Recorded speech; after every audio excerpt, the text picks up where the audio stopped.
Hey, what's going on, everybody? My name is Corey, better known as the Seaman.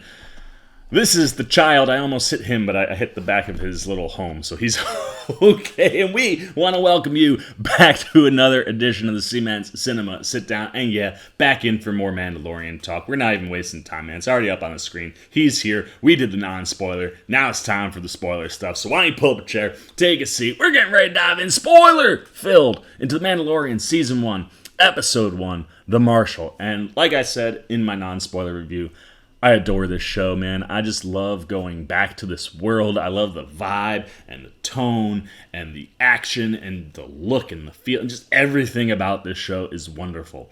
And the thing that's even more wonderful this season is that Jon Favreau gets to actually get his hands on these toys that he wrote for a year. You know, gets to play with them and gets to direct. And right out the gate, first episode, he is directing. And you remember, like, when they started filming Season 2, he was tweeting out some stuff, man. You know, you got that Gamorrean head, and some of the other things that he tweeted out. Must have been day one, must have been this episode, because we get Gamorreans right at the top of this thing. But like I said, we've already done the non-spoiler review. If you want to see my thoughts and not get things spoiled, check that out up there. If you've watched the episode and you want to talk all the wonderful Star Wars stuff that we got going on, now is where you want to be. So if you haven't watched, get on out. If you have, sit down, lock in. We are going to go through all 49 minutes of this bad boy. First episode, Mr. Jon Favreau was like, we've been gone for a little while, probably longer than you would like, even though it's less than a year. So we're going to give you all the Mandalorian up at the top, man. And very, very similar to episode 1 of season 1 is the vibe to this open. We see the Mandalorian, only now he has the child with him, as he says in the trailer, and then later in the episode, you know, anywhere I go, he goes. And we see him walking through, some seedy part of some seedy town that he's in. And you say that because it's nighttime, there's street lamps, but some of the lamps are out. There are like 36 little pairs of red glowing eyes in the dark that are just watching the Mandalorian walk down the street.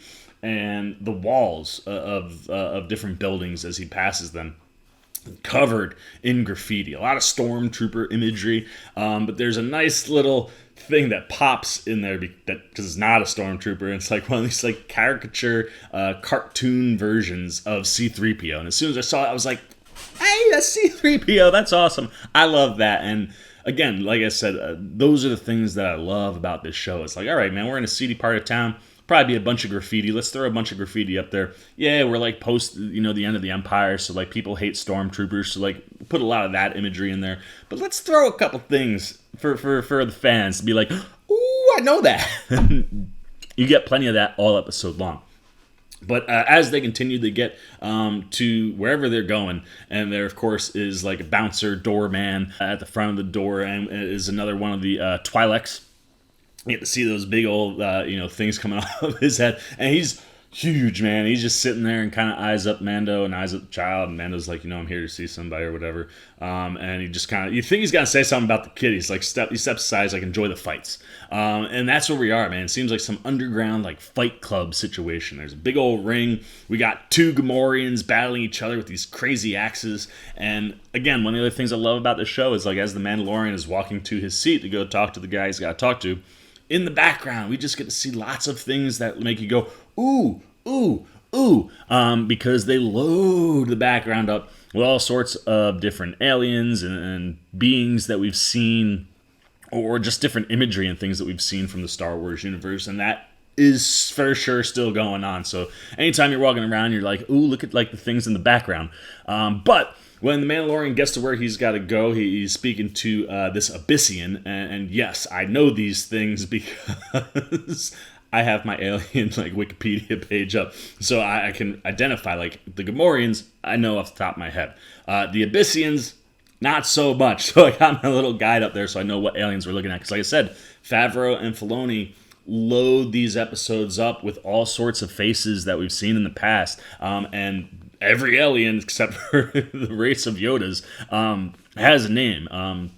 So I like to try to be right on top of that stuff, so I know what the hell I'm talking about. But this Abyssian, Gor Koresh, you can tell he's not a good guy. He's sitting there, and the Mandalorian, his goal this year is to bring the child to his people. In order to do that, he's got to find other Mandalorians to kind of help him along his way. And this guy has the information on where Mandalorian is.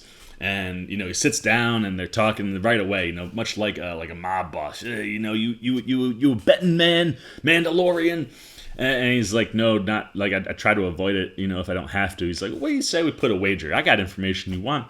I'll give you that information if, nobody drops in the next 30 seconds. But if they do, I want that Beskar steel you're wearing. And Mandalorian's like, look, dude, I'm not a betting guy. I don't like the, just like putting it up to the fates. I like to be in control. I'll just pay for the information and be on my way. And guy's like, you know what? I like the way you think. I don't like to take chances either. He pulls out a gun, kills one of the Gamorreans, and then like 12, blasters are like pointed right at the Mandalorian. Scene that we saw in the trailer. And, he's like, do you really want to do this? Like, I don't want to do this, but like, if this is what we're going to do, I guess we'll do it. And you see him light up the whistling birds, and, Gor Koresh is like, yeah, okay, you're going to take out all of us. Child knows, man, just like that shot in the trailer. Hits his, the little button on his capsule so it closes, and he goes and hides.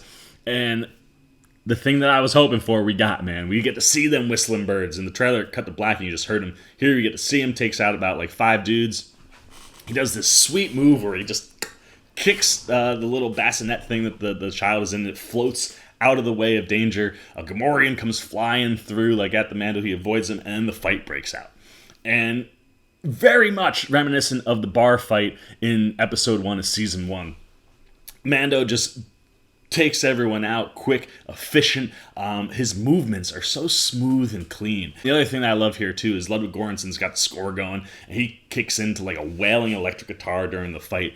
But the guitar melody syncs up and kind of like gives room for for it to breathe every time there's a punch or a connect. So you're hitting these like metallic notes in with the freaking wailing electric guitar, and it's just is wonderful. Like if you love that stuff. Oh, the production value on the show is so freaking good. So I was just sitting there, I was like, oh, this is great. And much like Episode 1 last year, dispatches his enemies pretty quick and then uses that cord that like wraps around people's feet to get Gor Koresh, pulls him down, but he has to do it outside, so he doesn't like pull him back in and the door cut him in half, but instead he strings him up to a lamppost. And he's like, I need you to give me the info that I want. And the guy's like, fine, I'll give it as long as you promise not to kill me. And I love it, man. Din's just like, you won't die by my hands. That's fine.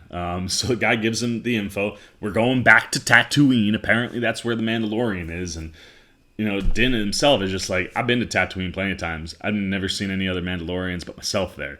Are you sure about this? And he's like, I'm telling you, my intel's good, I swear. So Mando's like, all right, fine, good enough for me. I'll go back to Tatooine. See you later. And he leaves him hung up there. And the guy's like, hey, cut me down. You can't leave me up here. And Mando's turns, and you think like he's going to shoot him down. He shoots out the light. He's like, that wasn't the deal. And all them red eyes we saw come out, and you just hear him screaming as the title card comes up. And I'm just sitting there going, God, it's a great cold open, man. I'm like, I'm jacked. I'm ready to go. But he is off to Tatooine, so we see him take off. And going back to Tatooine means there might be some characters we know, might have seen before. And naturally, if he's going to Tatooine, he's got to get the Razor Crest, a good once-over. So he's got to stop and talk to Miss Amy Sedaris' character, Peli. She's back and lights up, man, that kookiness that is Amy Sedaris certainly still exists with Peli, but toned down. She's only on screen for maybe all of a minute. And as he lands, like, the little droids that do all the fixing and work, they pop up, and she's like, what are you doing? Get out of here. He hates droids, but... And the last season worked with a droid, got a little trust, and as he comes out, he's just by himself, and he's like, Peli, it's fine. Razor Crest needs a once-over. Let them go do their thing. And it's like another moment where one of them does something stupid, and Peli's like, he kind of trusts you guys again. Don't make him regret, like, letting you guys work on it or whatever. And as he's coming, he opens up his jacket and brings out a child. And I love the way Amy Sedaris lights up, because I think that's probably how we all lit up the first time we saw the child this season, which is right at the beginning of the episode. So we get to see her light up, and she goes, thank the Force, the child's back. She's like, this thing's so damn cute. I love him so much. You need me to watch him while you go do some adventure stuff?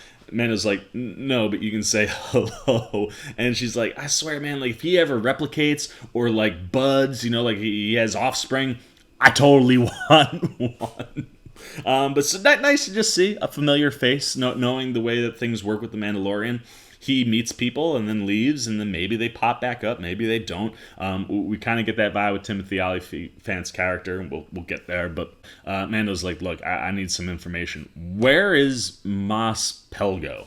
And Peli's just like, oh man, that's it's been a while since I heard that name. And Mando's like, yeah, I haven't been able to find it on any maps or anything like that. She pulls up a map of Tatooine pre-war. Is like, here's Mos Eisley, here's Mos Espa, and then up over here would be Mos Pelgo. And Din's like, there's nothing on the map. She's like, look, that's where it would have been.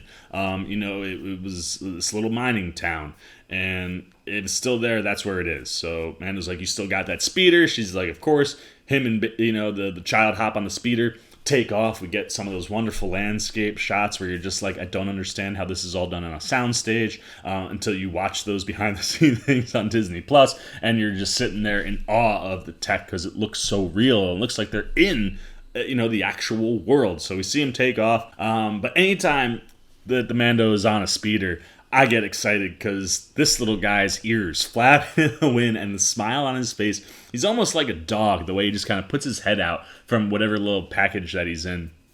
So you can just feel the air in his face and he smiles. I love seeing stuff like that. So we get plenty of cute little Baby Yoda moments. As we go through, it's kind of like a montage journey, and like we hit a night sequence. And another one of those cool things is like, the Mandalorian interacts with everybody, you know what I mean? Like, he's got to get his information wherever he can, so he knows how to interact with everybody. And as it dips to night and we're panning across, we see a bunch of Banthas and then a bunch of Tusken Raiders, and, Din sitting right in the middle, kind of talking and communing with them.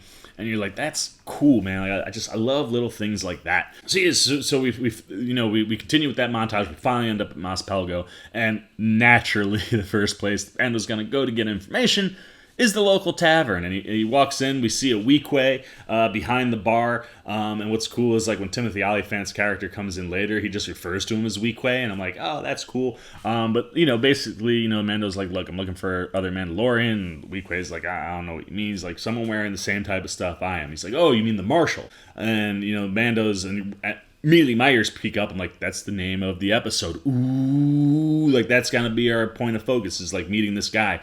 And he's like, why don't you ask him? And you turn around, and you see the Marshal there, and then you hear his voice, and it's Timothy Olyphant, and I immediately freaked out. I was like, oh, Olyphant! Because we know, obviously, he's in the season.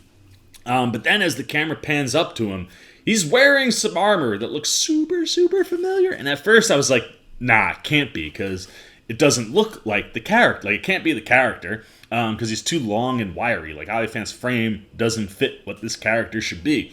And even though my brain is saying one thing, I'm like, I don't know. And he sits down, and then he takes off his helmet, and I'm just sitting there like, what kind of fake-ass Mandalorian are you? And he puts the helmet down, you see the blaster, like, ricochet almost hole in the helmet.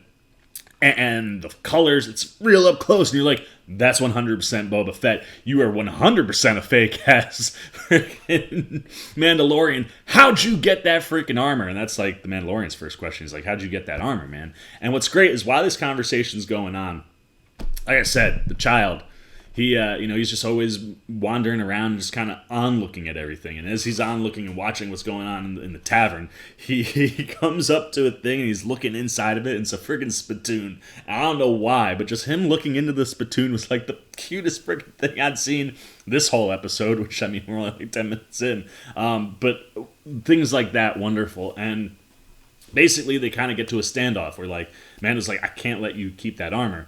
And, the Marshal's like, well, I'm not giving it to you, so I guess we're going to do this. And Mandalorian's like, I guess we are. And Olyphant stands up, and you see his hand go toward the blaster, and you see that, like, trigger finger kind of itching. And immediately I was like, oh, this is why you bring Timothy Olyphant in, because, he was on a show on FX for years called Justified, which is a Western. And immediately you're like, he's just got the look and the vibe of what you need from a character in a space Western. And right as they're about to draw, everything starts shaking like a giant earthquake. And what's amazing is, like, as things are unfolding and, you see all the people darting off the streets and running into their homes. That's the other cool thing, man. Like, you're walking through town with the Mandalorian, and like the architecture is so Tatooine, man. Like, they look similar to things that we've seen on Tatooine before, and I just love, like I said, those types of things in this show, just those little things. But everybody like darts off, and I think it's maybe by the end, after everything's like happened, the child pops his head up out of the spittoon. I laughed out loud. It was so freaking cute. But Din and Timothy Olyphant's character, they head out and they watch as this thing approaches, man. You start seeing the sand, and you got like one of these wide shots that like immediately made me think of like Dune or Tremors, and you're like, oh, it's not an earthquake, something's under the ground, something's coming. And like you see it rip through town, and then it comes flying up and eats in one gulp a bantha. Apparently this thing's called a Krayt Dragon. Massive. And like totally had vibes of like those types of worms. I had more Tremor vibes than Dune vibes, but certainly very similar in the sense that it's kind of like this giant worm type creature, although they call it a dragon. And we understand that we haven't seen everything with this dragon by the end. And even by the end, we haven't seen all of it. This thing is massive. And after he eats the bantha and disappears, Olyphant's like, maybe we could work something out. Maybe if you help me kill that thing that's been torturing this town, I'll give you back the armor. Mandalorian's like, all right, cool. Should be easy. I'll just hop my speeder. I'll go back. I'll get my ship. I'll come back. I'll just blow it out of the sand and the water, from the sky. And Olyphant's like, it knows about that. He's like, if you fly over top of it and stay, it can sense the vibrations anywhere, and it will, hide. It'll stay under. It won't come up and show itself. So he's like, but I know where we can go. So he's like, I know where it lives. So they hop on their speeders and they take off, and we get another one of these kind of like nice montages. And again, very similar kind of vibe. You get to like this kind of like overpass area with like all these kind of mountains and things, and Baby Yoda's chilling in like one of the side saddlebags. And as they're going, or maybe just before they leave, Olyphant kind of gives his like legitimate history and where he got the armor from. And he's like, look, this was a little mining town, and post the fall of the Empire, the explosion of the Death Star, the second one. And I was like, it's like, I love when we see people in the world reference things from the movies that we know. And then you actually go into a flashback and you see, like, in a tavern, all these people are watching a hologram video of the Death Star blowing up and then rejoicing. He's like, we didn't even get, to celebrate a full night before, the mining corporation showed up and turned us into, like, a slave town, basically. And they get there and they start shooting up everybody, so Olyphant runs and then just wanders the desert of Tatooine until he passes out. When he ran, he grabbed, like, this little pail out of one of, the ships from the mining dudes. And it turns out that thing is filled with silicax crystals, which are super, super valuable. And you get this wonderful moment where Olyphant goes, every once in a while, both suns shine on a womp rat's tail. And I'm just like, yes, dude, like, give me phrases or things of that nature that kind of exist in our world, but apply it to the world of Star Wars. And, like, again, those are the things that I love. So I laughed when he said that. I was like, that's perfect.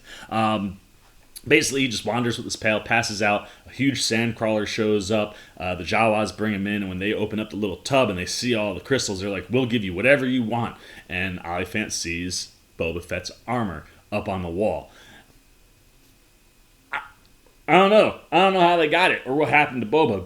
Maybe I don't know. You know what I mean? Because it certainly seemed like if he were to escape the Sarlacc pit, he would have had all his armor. So somewhere something happened to him, and the Jawas end up with it, and that's how Olyphant ends up with it. So he takes the armor, and he comes back to the town, and just wearing the Mandalorian gear, and the fact that he's wearing Boba Fett's armor, I'm assuming these mining commission dudes, they know who Boba Fett is, and they see it, and they all like immediately get real scared, and Olyphant just starts pew, pew, pew, pew, pew, pew, pew, taking them all out, and they run, and then he leans over, he shoots a rocket, blows up their whole thing, basically frees the town, and that's how he becomes the marshal.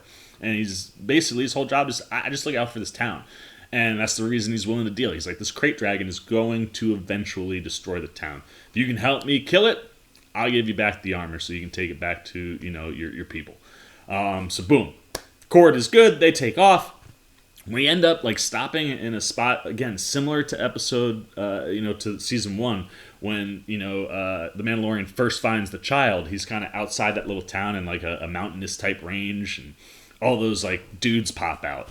And you're in like a similar spot, and they stop, and a whole bunch of massives come out, and you're like, ooh, I guess we're gonna get some more Tusken Raider action. And as they're all kind of like closing in, looking like they're gonna attack, Olyphant looks horrified, and all of a sudden the Mandalorian just starts screaming. And I of course always have the subtitles on, and it says, Raider,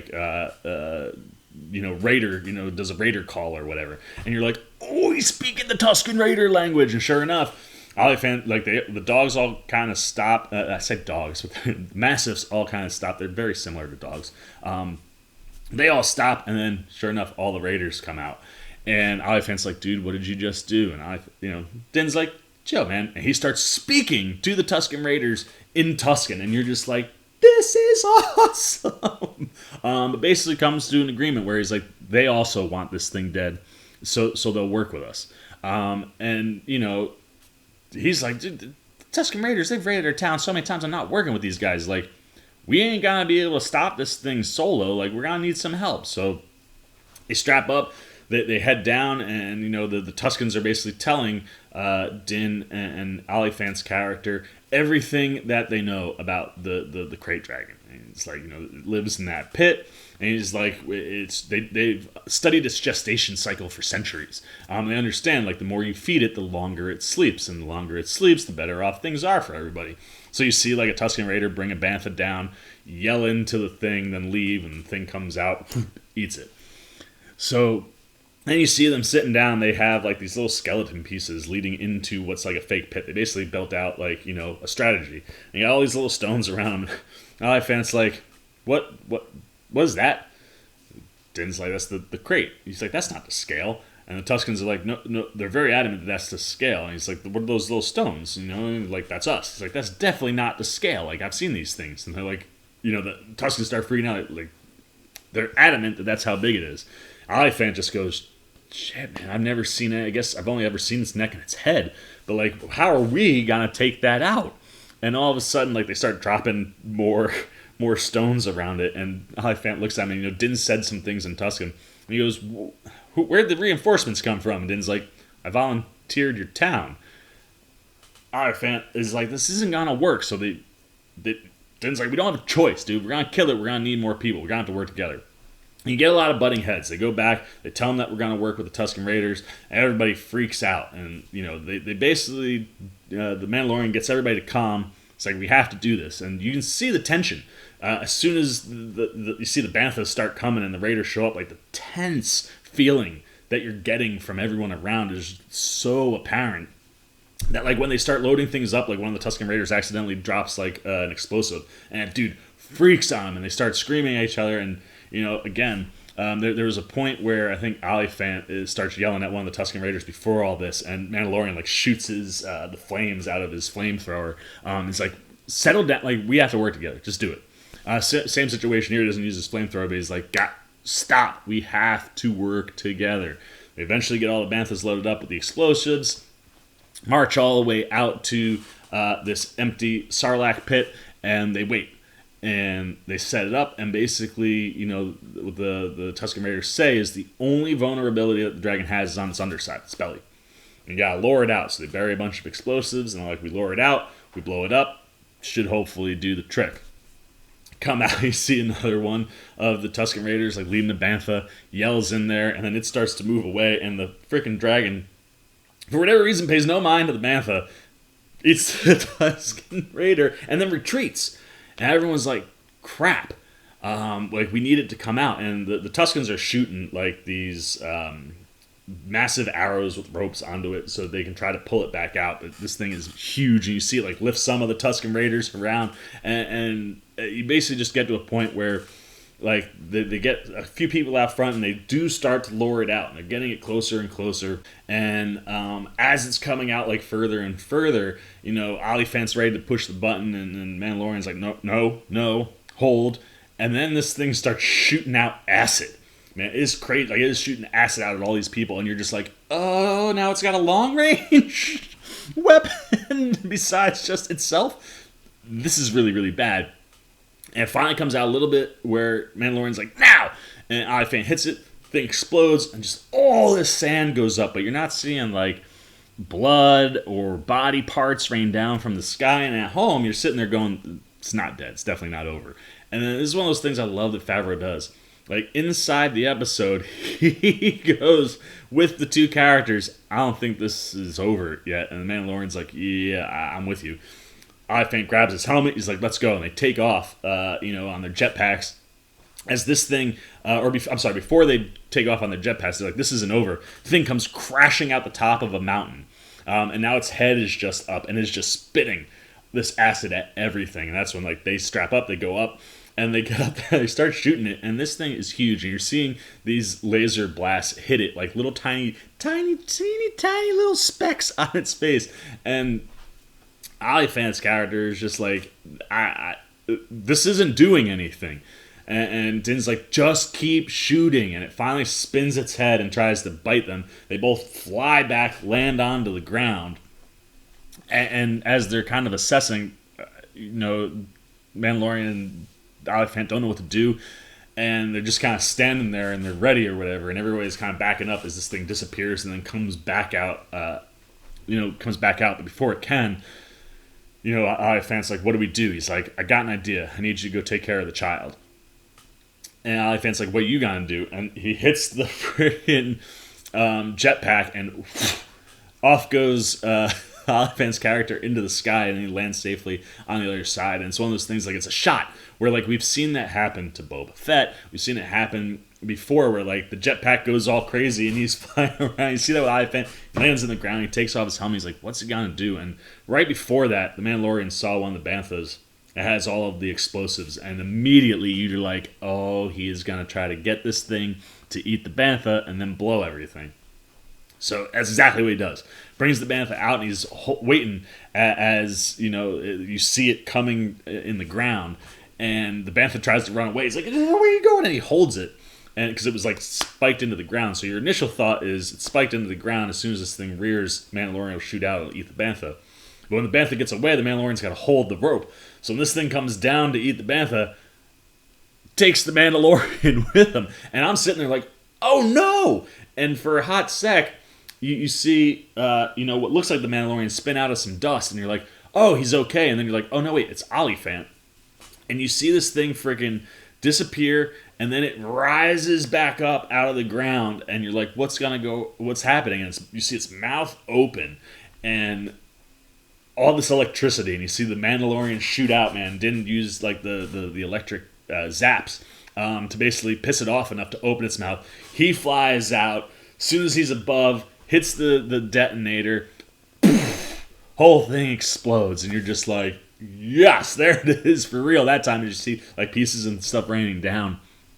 And, much like everybody's cheering, like, yay, and then we come in, we see the Tusken Raiders. Basically, they said part of the agreement was they would leave the town alone and leave all the people alone forever if they left the carcass for them to kind of harvest from.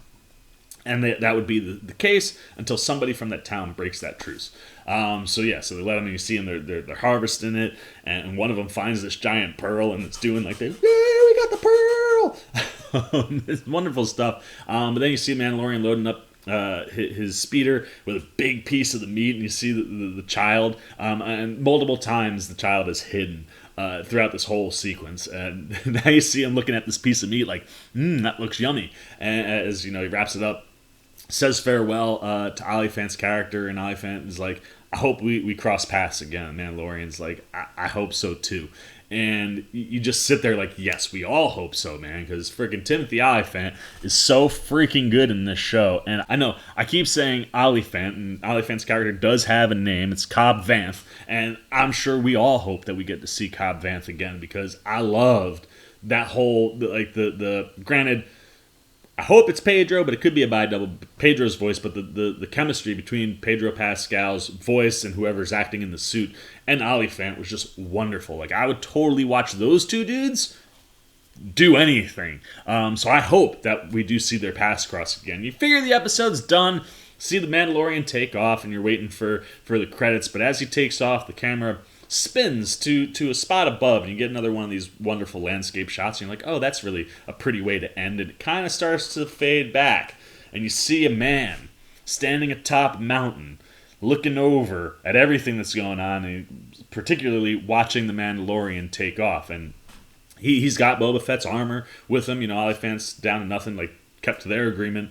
And Homeboy starts to turn, and whose freaking face do we see? Freaking Tamora Morrison. And if you don't know who Tamora Morrison is, that's the guy who played Jango Fett, which means that's the guy who played all of the clones during the Clone Wars and all of the prequel movies. Which means when little baby Boba Fett grows up, his face gonna look like Tamora Morrison, and that means that's Boba Fett right there, and you're like,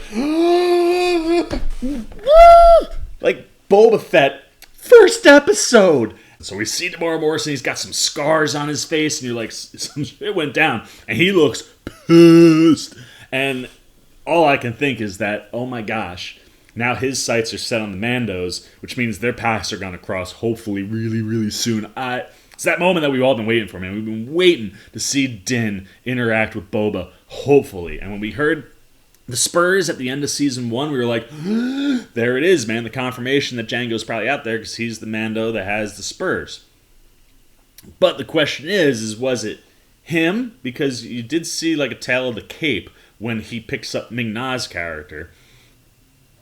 And I don't think Olyphant has any kind of cape on. He just had the armor. So maybe Boba still has, like, you know, his shoes and like his cape or whatever. Maybe he's the guy who grabbed Ming-Na, because I feel like we would have seen Ming-Na at some point if it had been Olyphant. Now, granted, nobody's with Boba Fett, so I have no idea. But I would have to imagine in the upcoming episodes we'll see Ming-Na again. We'll see Boba Fett hopefully interacting with the Mando. I hope this isn't like one of them teases favs where you give it to me at the beginning, you don't give me the payoff to the freaking end, because I need some Din Boba back and forth, man. I think we all just want to know what's the deal with Boba Fett in The Mandalorian, and what's his deal going to be in Season 2. We don't know any of that stuff, but we know for sure that he is in the season and that he is indeed, in fact, alive. And I love that in an episode where you have his armor show up, by the end of that episode, Boba shows up. So I'm stoked. That was an amazing first episode, man. Wonderful 49 minutes. Action-packed. You got some hand-to-hand fighting. You got a big-ass alien creature fight. Like, just everything that we look for in the show is here in that first episode, and we are off and running. And it's freaking amazing. I'm so pumped. I mean, look at the child. Look at those eyes. They're so wide. He is so jacked up to watch himself on TV. And I can't wait, man, for everything this season brings. Like, we've only scratched the surface, man. Like, we're going to get to see Ahsoka at some point. Like, there's so many things to come. I'm just excited. But for a first episode, Jon Favreau wasn't playing around when he came out to get into the director's chair for the first time, man. Knocks this one out the ballpark, and I'm super invested and pumped for where we head into Season 2. So whether it's, you know, the production design, I mean, the set pieces, and like we know they use that crazy, you know, screen that like renders stuff in real time so that they're actually looking at the backdrops. So, like, I mean, the visual effects are just flawless. This freaking Krayt Dragon, you think it's physically there the whole time. And just the scope and breadth of the show is huge. Pedro is just spot on, dude. His voice is so perfect. And I love that he's the Mandalorian. I mean, it just nails that stuff. And like I said, his chemistry with Olyphant was great. I love watching those two characters on screen together. I hope we get more Olyphant. You know, and obviously, just like I hope we get all of our favorite characters coming back. But everything that Fabs gave us in this one, from production design to script to, you know, Ludwig Göransson's score, just all perfect, man. It's exactly what I wanted in episode 1. So I'm stoked. I can't wait for next week. This is going to be an awesome week-by-week journey. We did it last year. We're going to do it again. I'm leaving the reactions out this time around just because that's a lot for me. I hate it. I've done a bunch of shows now. I'm wrapping up my catch-up on Lovecraft Country. That involves recording myself. I did it for the boys. I'm not gonna lie, recording myself while I'm watching the episodes, it's a lot to add in. So we're not gonna do the reactions, but you're gonna get a non-spoiler and a spoiler every Friday as we watch Mandalorian Season 2. I'm done yapping. Now it's your turn. Spoilers are fair game. So tell me everything you took away from this episode. What aliens or creatures did you see? What references to Star Wars did you pick up on that we didn't talk about? What were your favorite moments? How'd you like Olyphant's character? Are you so happy that we're back with the Mandalorian and the child? What was your favorite child moment? Was it the spittoon? Was it, jumping into his little crate before the whistling birds come out? Anything you're thinking, good, bad, indifferent, about The Mandalorian Season 2, Episode 1, The Marshal, down below in the comments. Leave, drop them spoilers, anything you want to talk about down below. As always, if you enjoyed this video, you want to be here for every non-spoiler and spoiler review we do every Friday for The Mandalorian, you got to jump over there, man. Join the C-Maniacs by hitting that subscribe button. Hit that little bell for alerts. And until next time, for the C-Man's Cinema, sit down. And for the child, and for The Mandalorian, I've been the C-Man. I'm signing off. Peace.